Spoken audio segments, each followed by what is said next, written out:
দিন হাসপাতালে 6 শিশু মৃত্যুর ঘটনায় তদন্ত প্রতিবেদন আগামী 3 জুন জমা দেওয়া হবে বলে জানিয়েছেন স্বাস্থ্যমন্ত্রী মোহাম্মদ সাখাওয়াত হোসেন। সকালে সচিবালয়ে একথা জানান তিনি। স্বাস্থ্যমন্ত্রী বলেন, নিহত 6 শিশুর মায়েদের সঙ্গে কথা হয়েছে। মায়েরা বিভিন্ন শহরে বাস করার কারণে এ বিষয়গুলো শেষ করতে সময় লাগছে।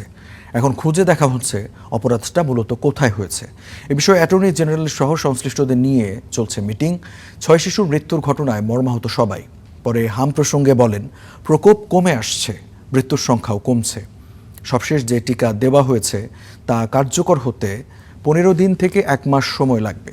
চলতি সপ্তাহের শেষে সংক্রমণ আরও কমে আসবে বলে আশা করা হচ্ছে। পরে মন্ত্রী ডেঙ্গু প্রসঙ্গে বলেন, হাসপাতালে কয়েকজন রোগী ভর্তি রয়েছেন। প্রত্যেক উপজেলায় এই রোগীদের প্রাথমিক চিকিৎসা দিতে চিকিৎসক পাঠানো হচ্ছে।